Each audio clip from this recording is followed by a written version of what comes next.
I have gotten a ton of questions asking for my opinion on the protest that recently happened in Friusa. And honestly, when I got those questions, I was like, look, I'm not Dominican, I'm not Haitian. This isn't a topic for me to really get into. Like, it's just not appropriate for me. I'm an expat living in the Dominican Republic. Sure, my wife is Dominican, but as far as the complexity of this issue, that's radioactive for me. It's not worth touching. I don't want to take sides on that.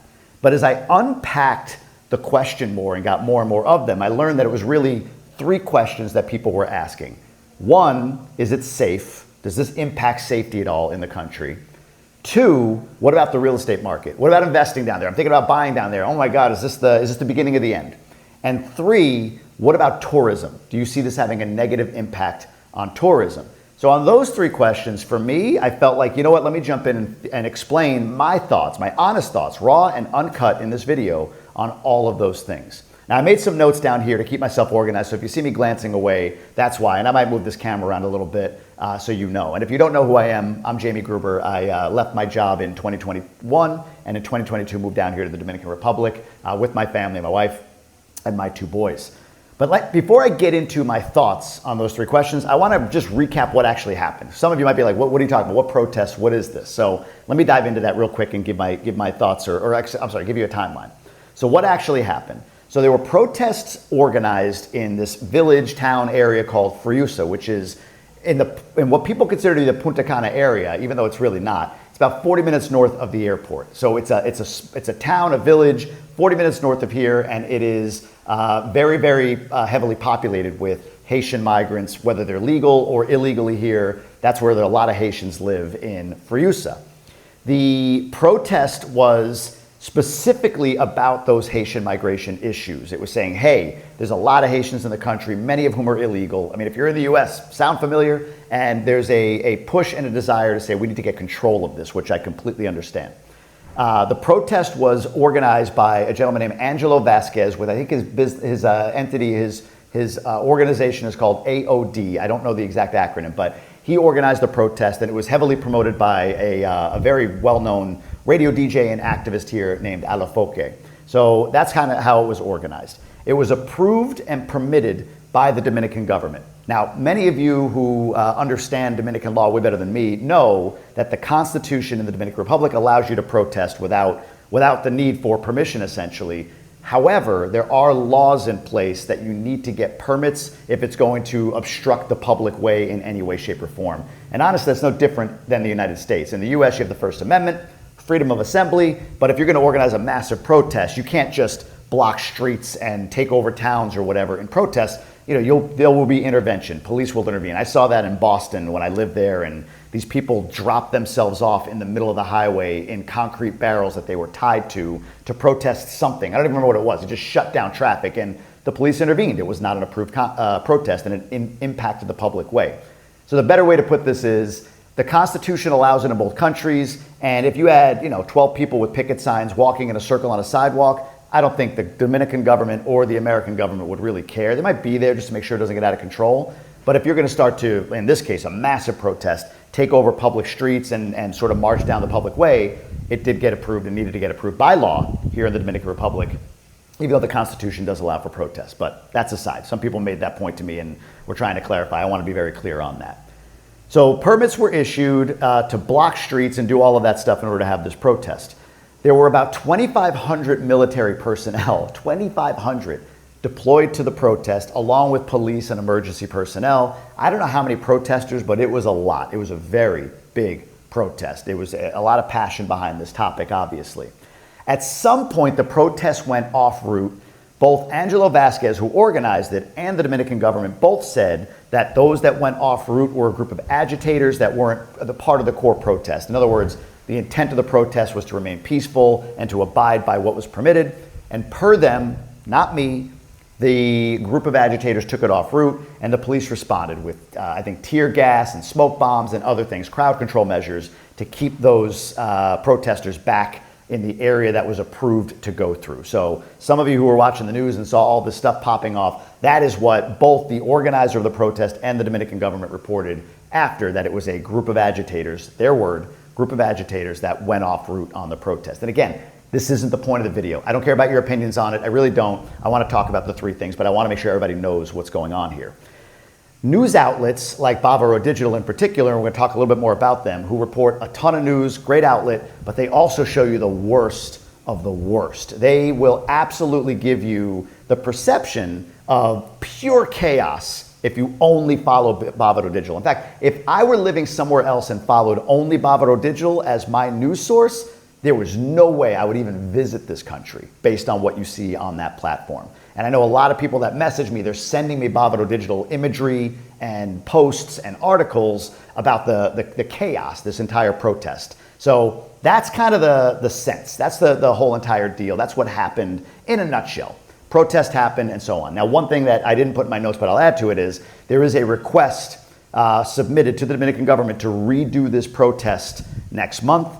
And the other point that I'll bring up is many felt like the protest was misplaced. Like, hey, it's not marching through the core of where many Haitians live that makes an impact. March on the Capitol, march on the government building, which makes sense to me. But I did get a sense from many people like, we've done that. And this is an important issue for us, and we need to get the government's attention. So you can see, hey, you got to deploy 2,500 troops and national police and everything to an area. And if they do it again and again, I get the point. That certainly should get the attention of the government with whatever you're trying to make a change in. In this case, it's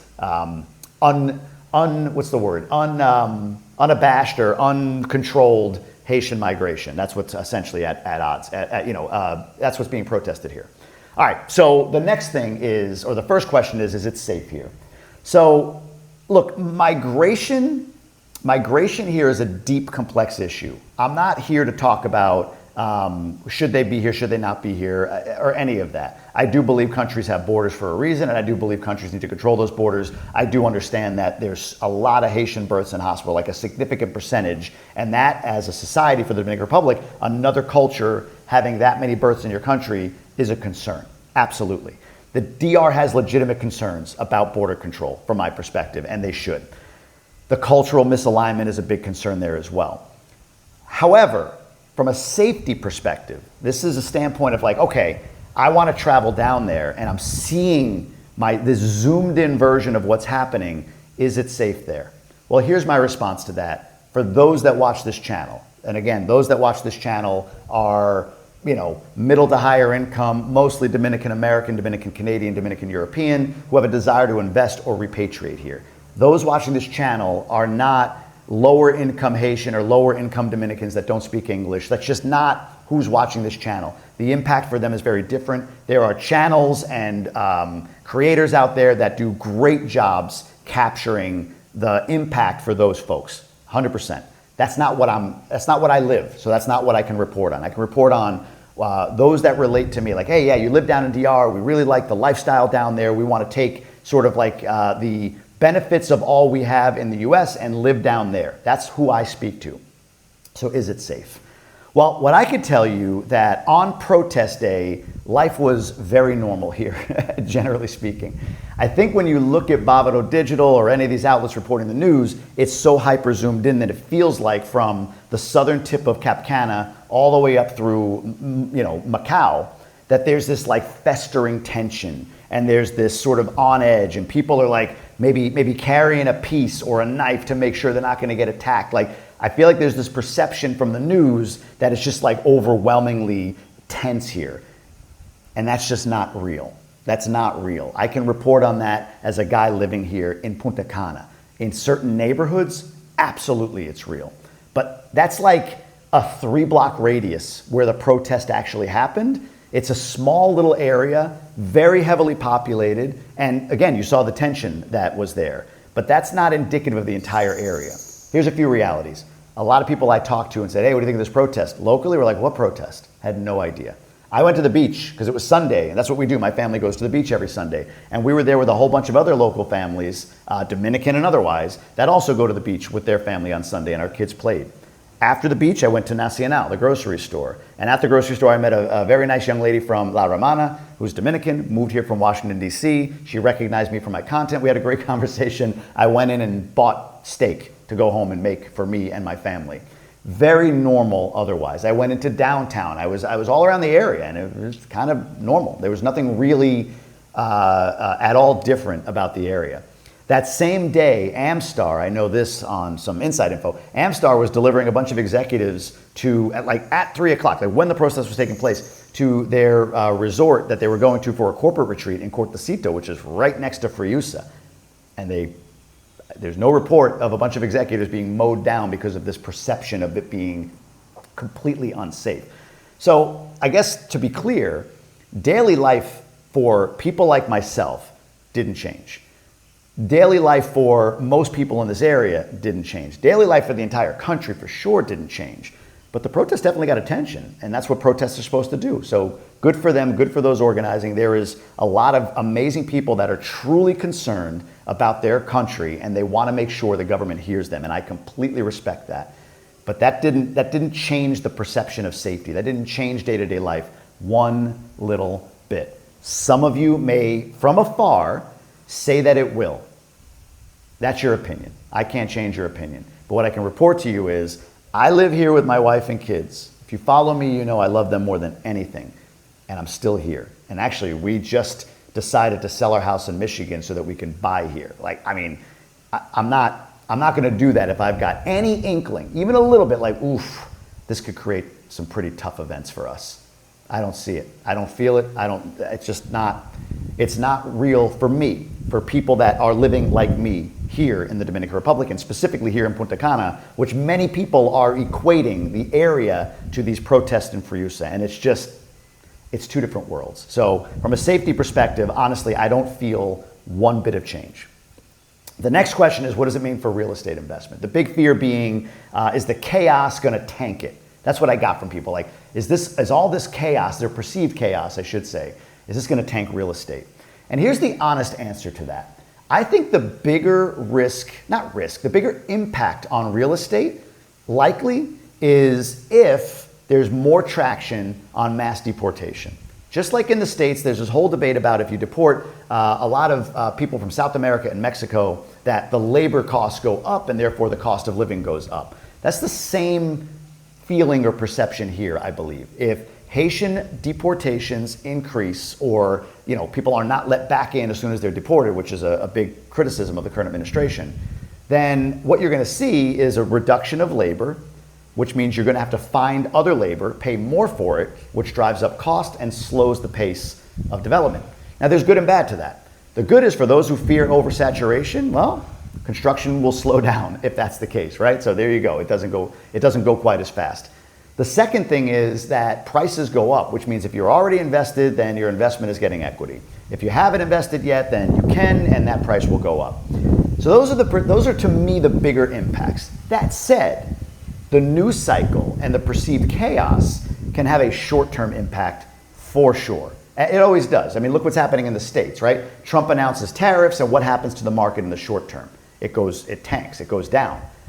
However, and there's some great quotes I pulled up because I think this is such an important thing. Whenever people ask me about the market tanking, for any reason in the Dominican Republic, I say, absolutely it will.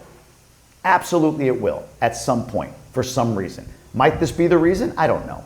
But this quote I really love, and it says, this is from Warren Buffett, if you aren't thinking about owning for 10 years, don't even think about owning for 10 minutes. He's talking about the stock market, but it's the same thing with real estate. That's what I've been consistent about.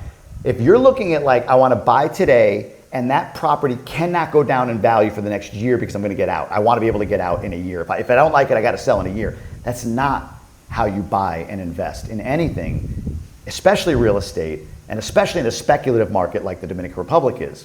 The other thing is you don't put all your eggs in this basket. It is still an up-and-coming developing nation.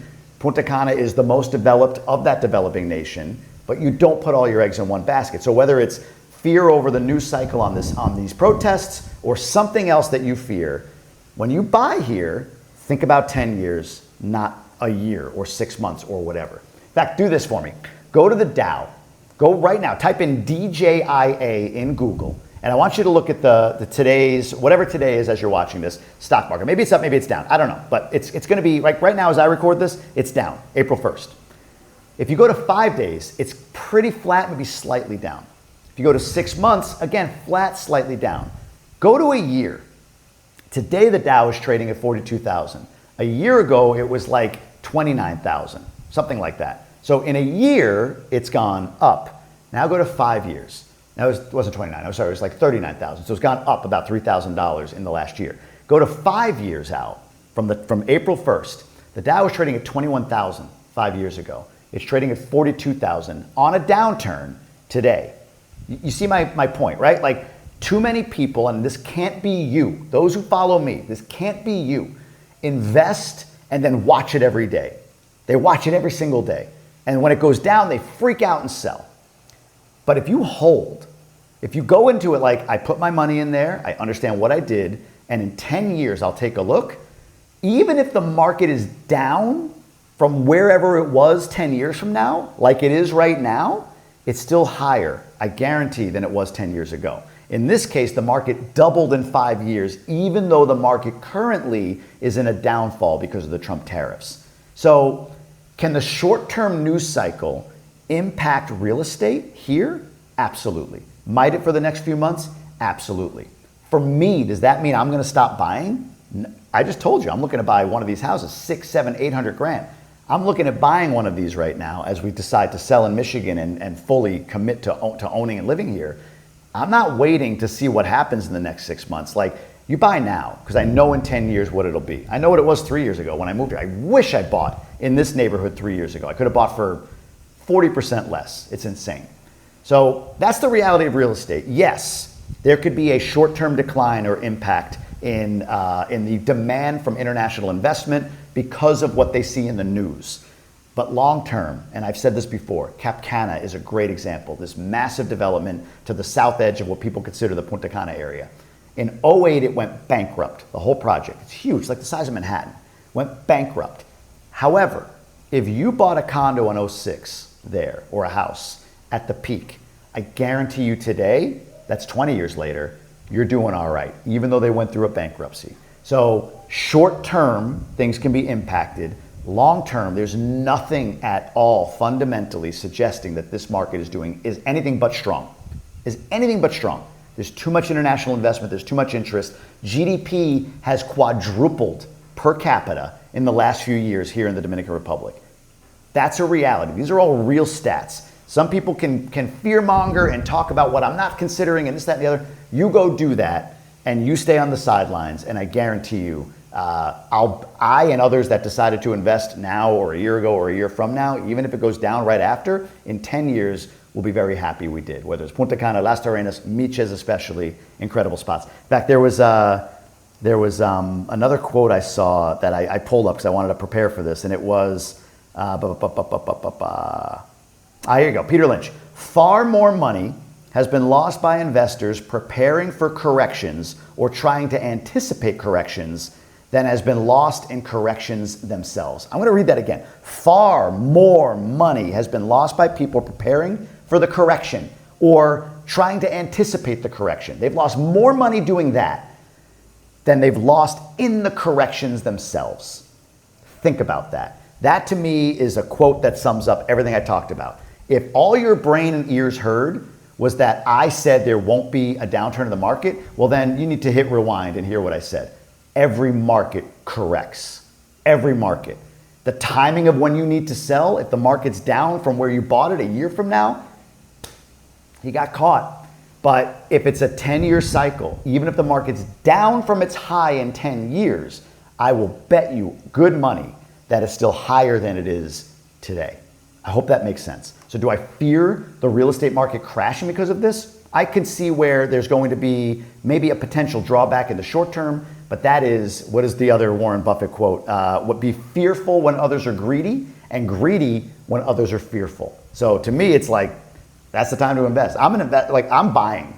I look at buy and hold for a long time. So you're not going to find many times for me to say, now's not the time to buy, unless I'm buying very short term, and I just don't like to do that. I bought Bitcoin at 50K a few years ago, and then like the next day it went down to like 19,000, if you all remember that.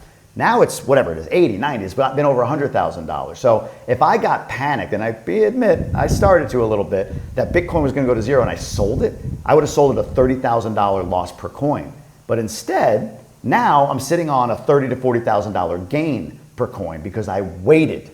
Short-term correction, but long-term, it's working out. And I believe in Bitcoin specifically, that it'll work out in the long run. All right.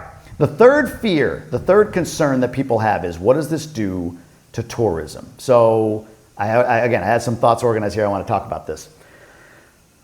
I don't believe this has any impact on, I'm not even going to say that. This won't have any impact on tourism. And here's my evidence of that, okay? Here's my evidence. Month by month, there's still record number of tourists coming to the Dominican Republic. Last year was a record with 11 million. This year will be over 12 million. There's nothing that is showing an interruption in that pace. I actually think like a massive hurricane is more an impact to tourism than anything else, if that happens, and hopefully it doesn't, right? Like, it's not this. It's not this. And here's some evidence for you.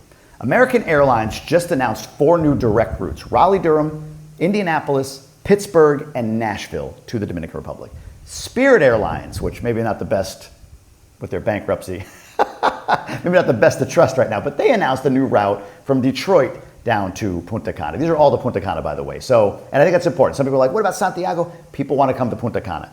And these protests are in what people believe is Punta Cana, even though they're technically not. It's Bávaro, it's even a neighborhood in Bávaro, it's like a small section of a small section of a small section. It's literally Bávaro, Friusa, El Hoyo. Like, that's how specific this protest is. There's like a street, like one street, and people are losing their mind that the entire country is under duress somehow. So I want to push back on that. So yeah, American and Spirit. Arajet is opening routes from New York City, Miami soon. They already have routes from Toronto and other places. They're increasing their routes here. And there have been others. There have been other airlines that have announced Frontier and others that have announced more routes here from San Juan, from New York, from Miami, from other places. So major airlines are seeing the tourism boom and they're saying, we're going to invest in the routes. That's one.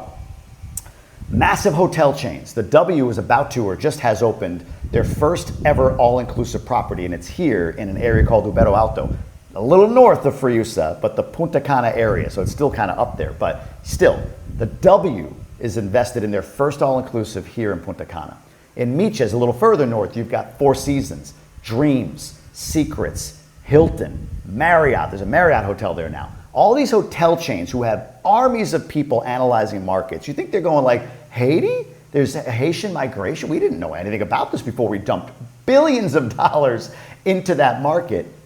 Doesn't mean that, they're absolutely right. Companies have made mistakes, but so many companies all saying, hey, we see the investment potential there. We understand the geopolitical climate. We understand the migration issues. We understand the labor issues. We still think it's a moneymaker. That should tell you something. Those are massive, massive chains. So again, if you believe that these corporations go in willy-nilly, then yeah, you're right. I would not be confident about tourism here. But I see here major chains, major airlines saying we need to get more of Punta Cana specifically. They're not saying let's divert to Puerto Plata, let's go to La Romana, let's go to Santo Domingo more, Santiago. They're saying no, all in on Punta Cana. So I don't see tourism having an impact, to be honest with you, at all. So look, I get it. When you see these sensational, incredible like pictures and images, it can feel unnerving, it can feel scary. Oh my God, I made an investment. What the hell is happening? But this is what's happening. The sun went up, sun will go down. There's a pool guy that came a little earlier to clean that. The lawn guy is probably gonna be out there with a leaf blower in a few minutes. People are going to work. My kids are in school. People are driving around the area. They're going shopping. They're going to the store. I was in Sirena, La Sirena yesterday, the grocery store. It was freaking mobbed. It was a mob scene.